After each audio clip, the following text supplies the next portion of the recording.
ये हरे भरे वन हमारे जीवन का एक महत्वपूर्ण हिस्सा है। इनका संरक्षण करना हमारी सबसे बड़ी जिम्मेदारी है। देश की आबादी का एक बड़ा हिस्सा बरसों से इन वनों में निवास करता आया है। ये वनवासी यहाँ पारंपरिक तरीके से वन उपज और वन्य जीवों के साथ पूरे सामंजस्य से रहते हैं। हमारे वनों को अगर कोई खतरा है तो वो सादगी से रहने वाले इन लोगों से नहीं, बल्कि बाहरी लोगों के दखल से है। और ये फॉरेस्ट्री ज़मीन है। हर 5 साल के अंदर फॉरेस्ट वाला हमारे को सुपुर्द कर दिया जाता है। हमारे एरिया जितने हमको देख सकते हैं वहाँ तक हमें सुपुर्द किया जाता है। इन पौधों की रक्षा करना हमारा काम है और इन सभी को हम देखते हैं। और ऐसे ही हमारे गांव में सभी को किया जाता है कि अपने अपने एरिया में इन पौधों को बसाना अपना काम है।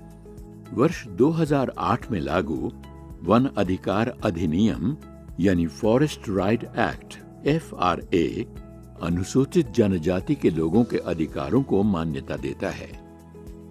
राजस्थान सरकार ने इस अधिनियम के नियमों को राज्य में पूरी पालना के साथ लागू किया है।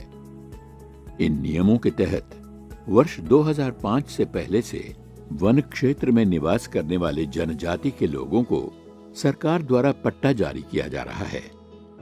3 पीढ़ियों से रह रहे अन्य पारंपरिक वन निवासियों को भी पट्टा जारी करने का प्रावधान है। पट्टा देने की प्रक्रिया को भी सरकार ने आसान बना दिया है। पट्टे के लिए आवेदन ई-मित्र पर जनजाति क्षेत्रीय विकास विभाग की वेबसाइट पर या ग्राम सभा में किया जा सकता है।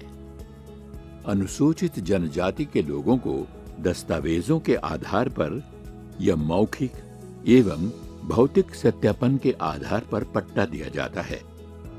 लिखित प्रमाण के तौर पर 13 दिसंबर 2005 के पहले का कोई भी दस्तावेज दिखाया जा सकता है, जैसे किसी सरकारी आवेदन की रसीद, FIR की कॉपी या अन्य कोई दस्तावेज जिसमें तारीख हो। दस्तावेज ना होने पर आसपास रह रहे लोगों से आवेदनकर्ता परिवार की जानकारी लेकर मौखिक आधार पर भी पट्टा जारी किया जाता है। इसके अलावा आवेदनकर्ता के घर पर लगे पीपल, बरगद आदि के पेड़, कुएं, 4 दीवारी आदि की उम्र का आकलन करके भौतिक आधार पर भी पट्टा जारी करने का प्रावधान है। कलेक्टर की अध्यक्षता वाली जिला स्तरीय कमेटी द्वारा जारी ये पट्टा अधिकतम 4 हेक्टेयर तक जमीन के लिए दिया जाता है। स्थानीय वनवासी और आदिवासी, परंपरागत वनवासी और आदिवासी जिन्होंने कि वन विभाग की भूमि को अपने स्वामित्व कहें या उसको अधिभोग में ले रखा है, उसको अब वन अधिकार एक तरह से अधिकार पत्र दिया जा रहा है। इसमें 2 साक्ष्य चाहिए। तो एक तो गांव के बुजुर्ग का साक्ष्य हो जाता है जिसमें ये कहा गया है कि ये इसका अधिभोग में ले रहा है। वन विभाग ने बड़े सकारात्मक रूप में एक जो साक्ष्य रखा गया है, भौतिक साक्ष्य। तो सपोज कोई आम का पेड़ लगाया हुआ है जिसकी उम्र 20 साल है, कोई ऐसा घर है जो 20 साल पुराना है, ऐसा कुआं है जो लगभग 20 साल पुराना खोदा गया है, ऐसी मेड़बंदी है जो 20 साल लगभग पुरानी है। तो इस तरह के जो भौतिक साक्ष्य है उसको भी एक तरह से रिकॉग्नाइज कर मान्यता देते हुए उसको दूसरा साक्ष्य माना है और इस तरह से उसको वन अधिकार पत्र मिलने के अंदर एक बड़ा ही सरल और सुगम एक तरह से मान्यता उसको प्राप्त हुई है।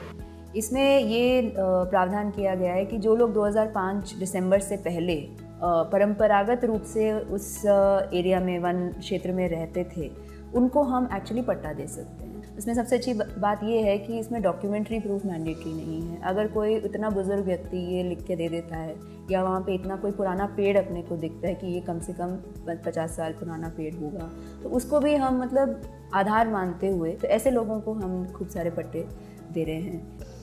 मकान मांडो पहले तो बाद में ज़मीन निकाली, ज़मीन निकाल के आकी करे मरच बोइए मक्या बोइए, मक्या बोई करे पचे वापस बटो पचे यार अशुभ लोग बाके यो यार सब पट्टा भरे यार आपने भाई फाल लगा दिया। तो पंचायत में गया फाल लेन, फाल भरी पंचायत में गया, पंचायत वाला मिल कर आवे के फरोज में ज़मीन है, फरोज में ज़मीन को सब मिल के पचे वो मफ्ती करके पचे वापस लगा तो पचे मेरे को पट्टा मिल गया है।